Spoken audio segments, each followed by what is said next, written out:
logged on remotely. And our next speaker is Pratishta Arola. Did I get the pronunciation correct? Very closely, yes. I've been practicing all night. CEO of Social Media Matters, Pratisha is revolutionizing the digital safety agenda as an advocate for online safety. Pratisha guides from India, guides the nation through cyber challenges and nurtures the digital well-being of young users through a range of proactive measures. She has a strong background in gender studies and is a leading voice in India's gender movement. So, Pratisha, over to you. Thank you and good morning, everyone. It's a pleasure to be here, and thanks to HCheck certification scheme for inviting me all over from India to speak about what we have been doing with respect to age assurance, the efforts that we make for child safety in India. It's been over a decade now that we've been working on child safety, and it's a pleasure of trying to save children online with harms and abuses that they encounter. So this quote comes basically from a conference that my colleague had attended in 2022 at the FOSSI Euroforum. And we also heard Biban 2 days back, where she had highlighted in 2022 that until kids' safety is a non-negotiable priority, incremental wins for children will not be enough.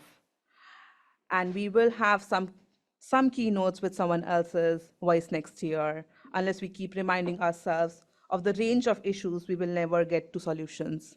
Children deserve a fair go at the online world. We have the power to do better. And this really struck since then that we have been creating solutions. We have been talking about it. We have been working on ground. But what's still happening? Are we going back to square one? Or is it that we are making that advancement? I am really surprised to see that a lot of advancements have happened in UK with respects to the frameworks that have come out, with respects to the tools that have come out, people putting their heart and souls to create tools that can detect CSAM, that can detect, that can do age verification. Thanks to Yoti, who has brought many of the tools and many other service providers that have brought that. So I just want to lay some context with regards to the numbers that we have and that we see in India is that India is a very big home to over 444 million children.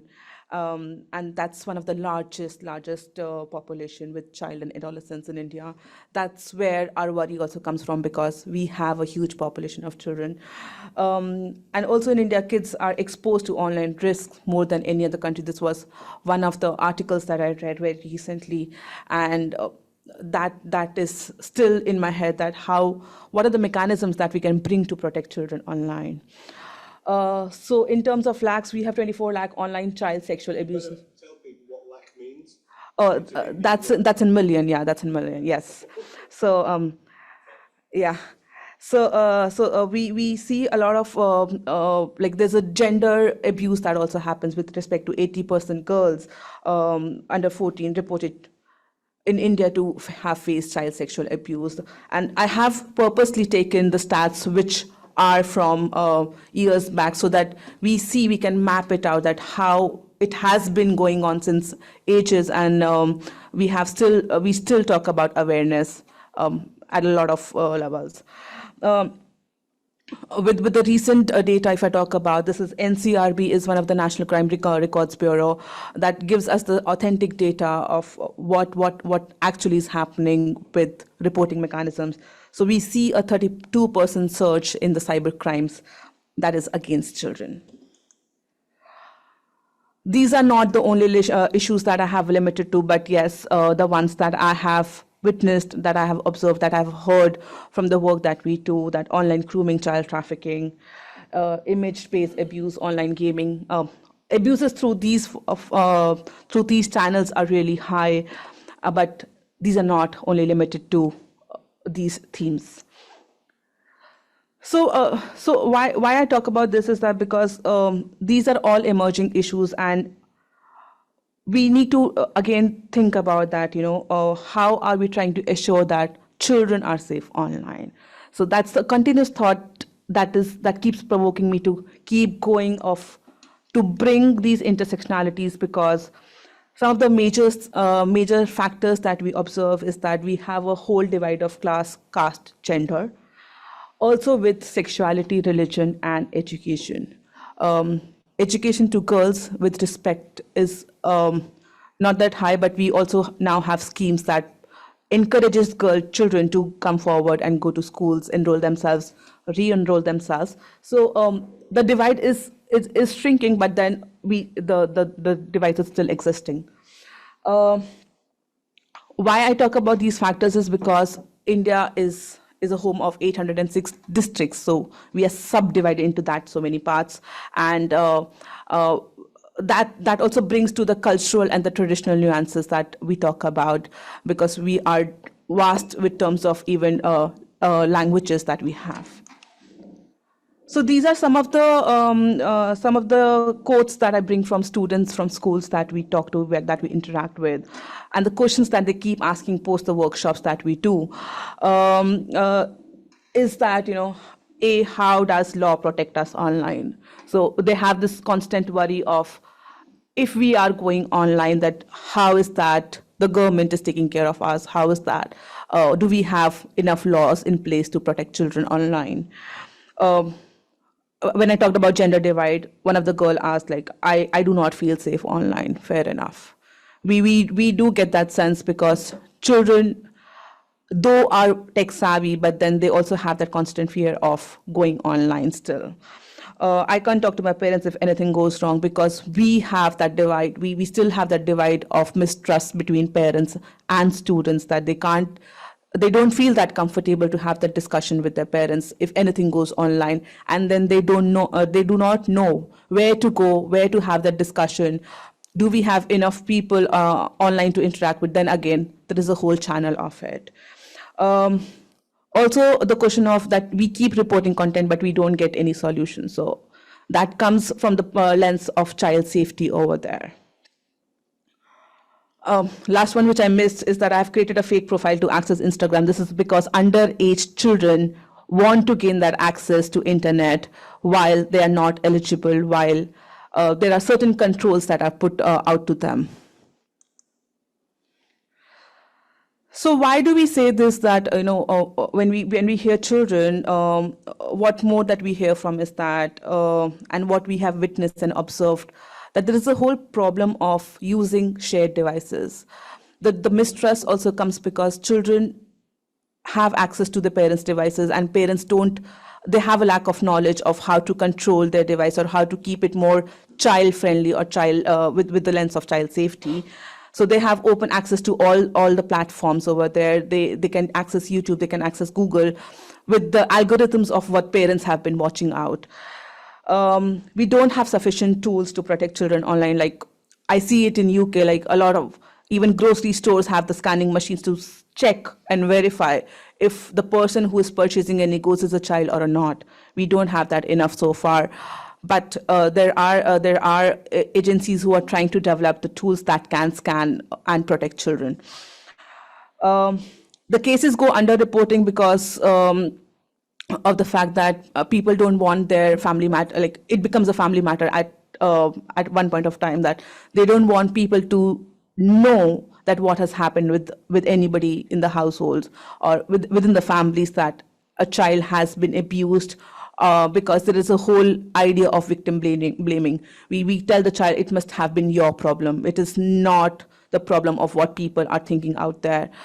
Like in the cases of sextortion, we tell the person that it is your problem. Why did you go online? Why did you accept that call? Similarly, with children, that we blame the child first, than thinking that it is not the child. It is not the child who has brought this out. Also, with the profiles, if we talk about, some children are very curious to get that presence online, and they make fake profiles just to know how social media platforms work. What is that we are missing out on? What is that elderly people are doing, and why there are limitations and boundaries that are defined for us? On the contrary, there are many parents who just love to create profiles for the children, putting out the pictures of them without thinking that did they seek consent or not. Even then resharing, a lot of resharing of posts that happens. So non-consensual images that are posted out either by parents or by peers or anonymously as well. When I talk of parental education, because we are so demographically divided, and also there is a whole digital divide that we see, that parents in the households, they're not that well aware of the social platforms or even internet for that matter. So children themselves play the role of a parent by themselves and have and gain that access over there. Of course, we also bring the issue of lack of awareness tools or safety tools that are there that they should know. Like, for example, on Netflix, there is a whole idea of parental controls, like how parents can control what their child is watching. Similarly, on the apps of Meta by Meta, there are supervision tools, but there is lack of awareness that parents need to kind of set up. So as work, we follow a framework called RAC, which is Research, Awareness, and Capacity Building. We go by these, with this kind of idea of we do the work on ground, we generate that kind of awareness, and then we also intervene into the policy levels. So these are some of the pictures from the workshops that we have done on ground.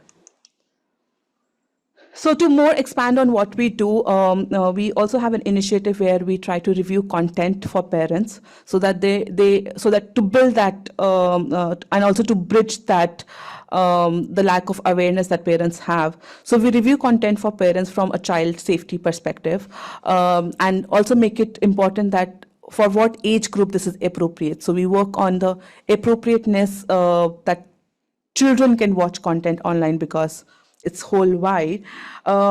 With that, we go by a 19-point rating system that is both divided into negatives and positives, and that puts it across for the parents, and then they can decide that if they want their child to watch this kind of a content, or if it is appropriate for the child to even consume it. We do conduct sessions with parents, caregivers, and educators, and a lot more, so that we understand the perspective and the concerns from parents of what they are thinking as child safety. What is that they have gained so far when it comes to children online? So we conduct all these sessions with them.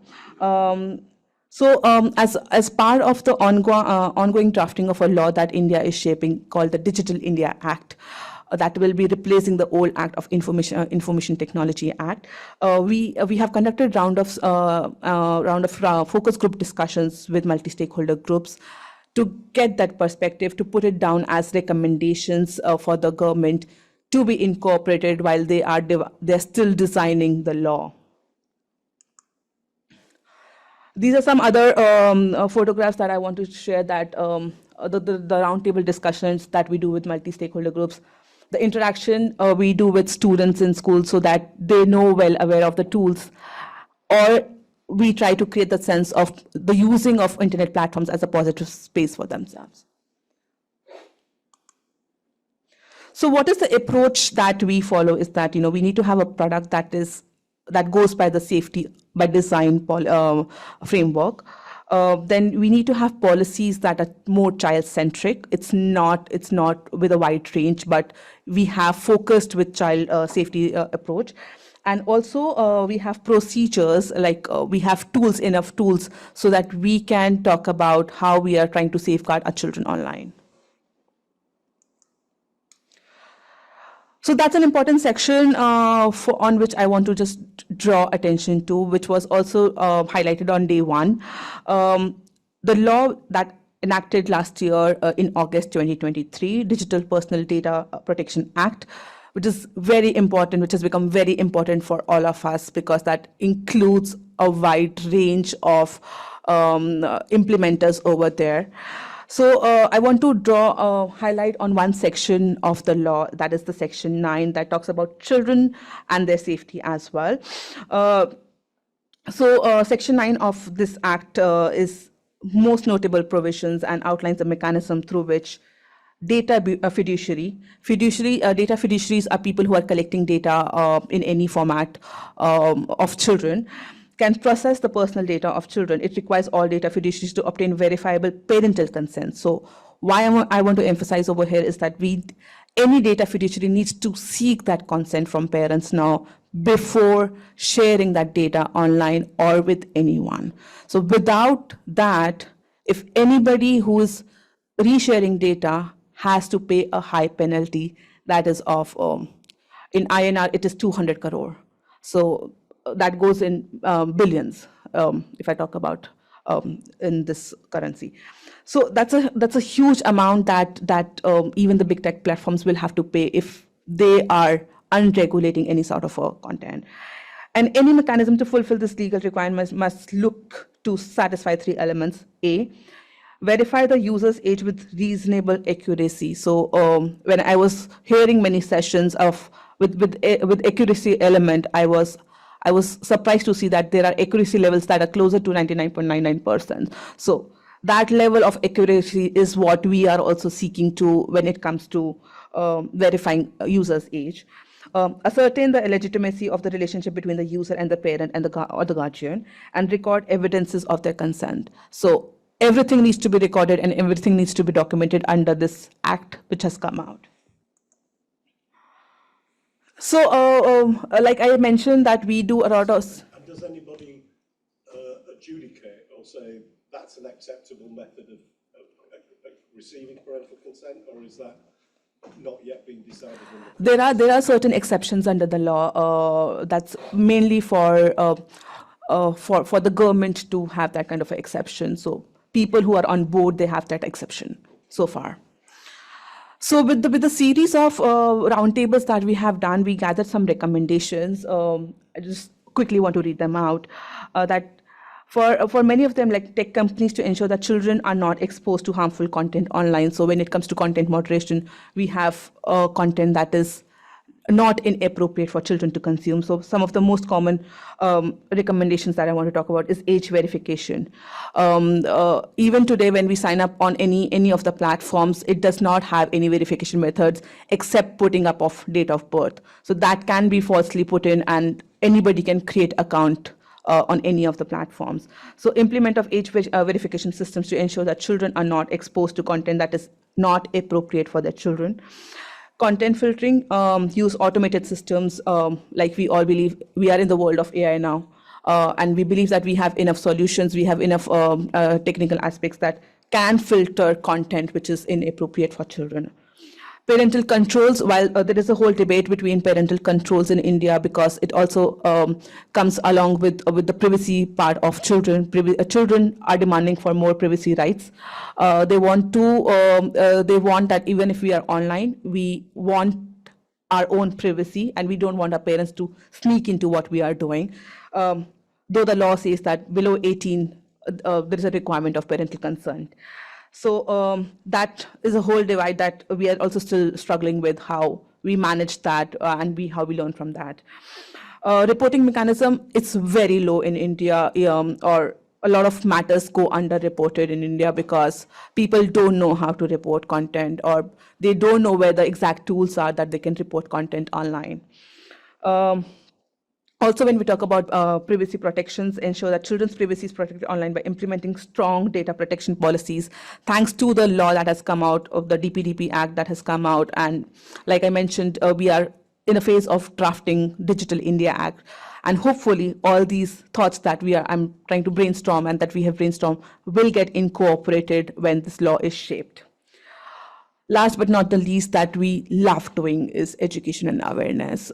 We love going back to the fields to talk about what is exactly happening, what is that the government is doing, what is that people who are designing tools that they are doing. People from us, like civil society organizations, what type of awareness or level that we are trying to bring together.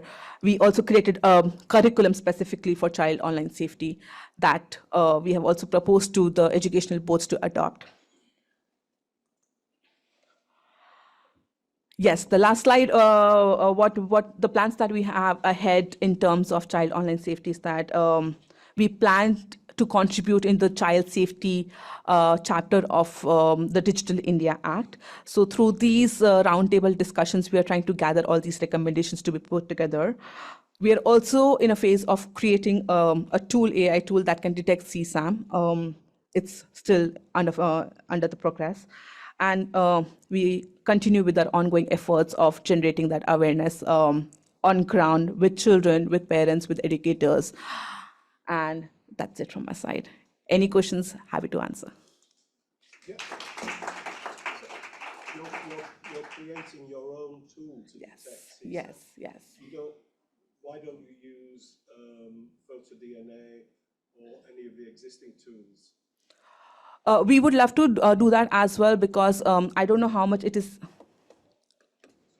Sorry, let me just repeat that, because I had turned off the microphone. So for the online audience, I was asking you, your slide suggested you were going to develop a new tool for detecting CSAM using AI, but there are existing tools that have been working since 2009.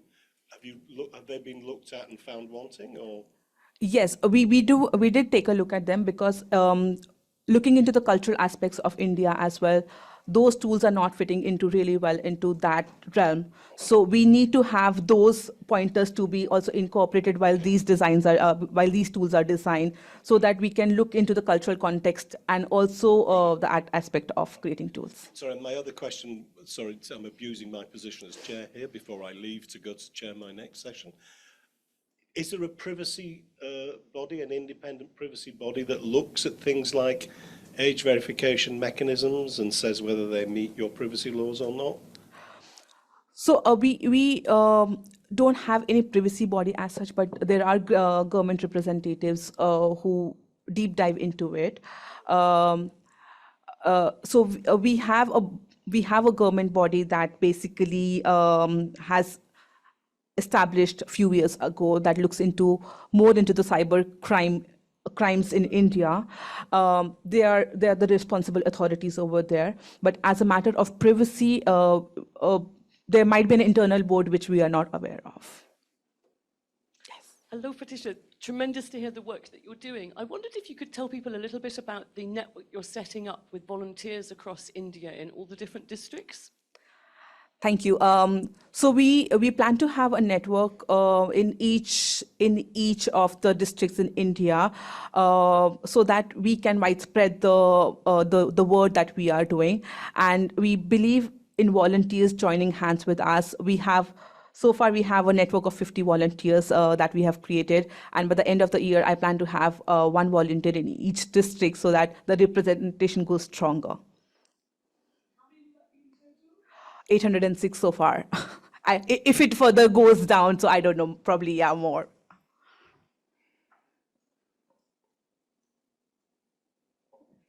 Thank you. Just out of interest, whether in the new law that is going through the process, whether there's a provision or proposal to establish a dedicated online safety regulator in India? We would love to have that, but coming from a civil society organization, I don't know if I'm in a position to very strongly say that, but we would love to have that online regulator system, so that we know whatever is happening in India, we also have a backing of the regulators, or regulators contributing over there, but would love to put that over to the agencies, to the right agencies. Any more questions? Anything from online? No? Okay, well, thank you very much indeed. Thank you so much.